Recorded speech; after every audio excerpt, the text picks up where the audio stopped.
حجرات جمع ہے حجرے کی.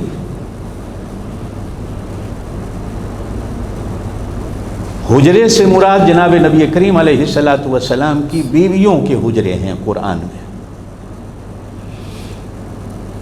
ہمارے دیہاتوں میں بھی حجروں کا رواج تھا، اب تو ختم ہو گیا. ان حجروں میں کبھی یہ چھوٹوں کو بڑے بٹھا کر تربیت کرتے تھے، اور بڑے بھی آپس میں صبح شام حجروں میں مل بیٹھتے تھے.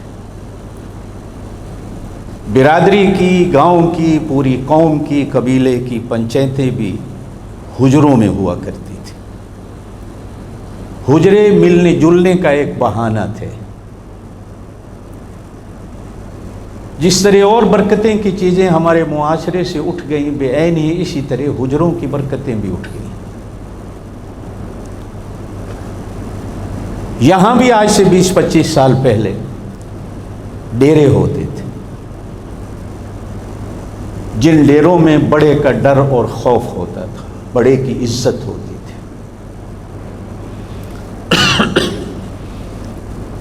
نئے آنے والے نوجوان قابو میں رہتے تھے، ڈر اور خوف میں رہتے تھے کہ بڑے ہیں. جب سے ڈیروں کا رواج بھی ہمارے ہانگ کانگ کے معاشرے سے اٹھ گیا، نوجوان بھی آزاد ہو گیا. اب وہ خوف نہیں رہے. حجروں میں مجھے تو یاد ہے، آپ حضرات کو بھی یاد ہوگا جنہوں نے حجروں کی زندگی دیکھی ہے، بڑے بیٹھے ہیں تو چھوٹے چارپائی پر نہیں بیٹھتے تھے، بڑے بیٹھے ہیں تو چھوٹے ننگے سر حجرے میں نہیں آتے تھے، بڑے بیٹھے ہوتے تھے تو چھوٹے سر میں کنگھی نہیں کرتے تھے. شادی بیاہوں کی باتیں بھی چھوٹے نہیں سنا کرتے تھے. قوم، قبیلے اور برادری کے شکوے شکایت بھی بڑے آپس میں کرتے تھے تو چھوٹوں کو اٹھا دیا جاتا تھا. رشتے، نکاح، شادی کی بڑے آپس میں بیٹھ کر بات کرتے تھے تو چھوٹوں کو اٹھا دیا جاتا تھا، اور چھوٹوں کو بڑوں کی بات میں بولنے کی اجازت نہیں ہوتی تھی.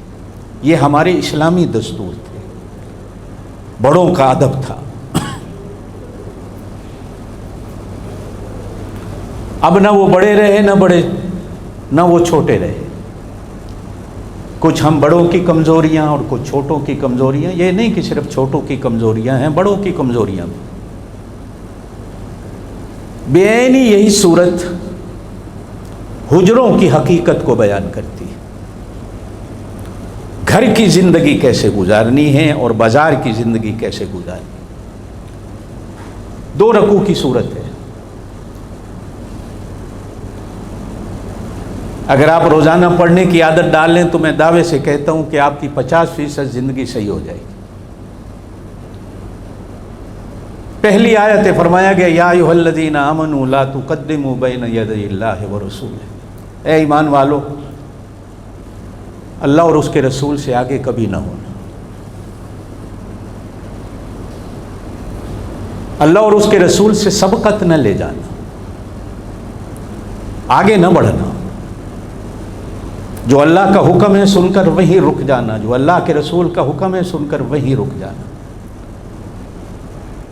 آگے قدم نہیں بڑھانا، آگے دماغ نہیں چلانا، آگے زبان نہیں چلانا، آگے عقل نہیں دوڑانا. ان 4 چیزوں کو اگر تم نے آگے دوڑا دیا تو برباد ہو جاؤ گے.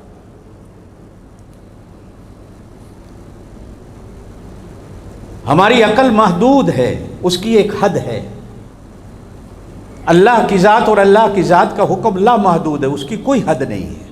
تم بہت چھوٹے ہو، تمہارا دماغ، تمہاری عقل بہت چھوٹی ہے. اللہ کی مرضیات کے آگے اپنی عقل کو مت رکھنا.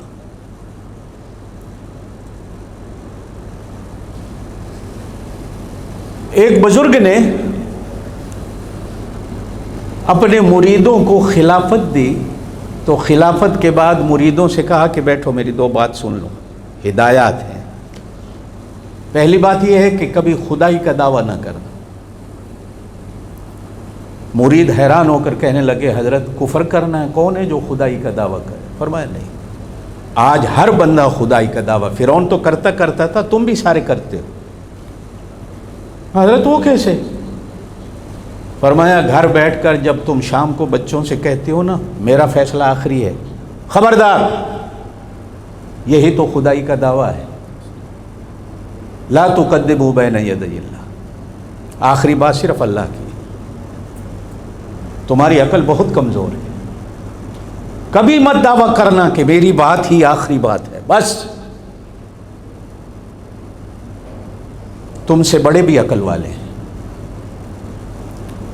جس دن کس بندے کے دماغ میں یہ خناس آ گیا کہ میری بات بس آخری بات ہے، بس یہ بندہ گمراہی کی منزل میں چلا جاتا۔ اسی لیے کہا جاتا ہے کہ بڑوں سے چھوٹے بن کر زندگی گزارو، اور بڑوں کی مان کر چلو اور بڑوں کی منشا پہ چلو، اپنے دماغ کو کبھی آگے مت رکھنا۔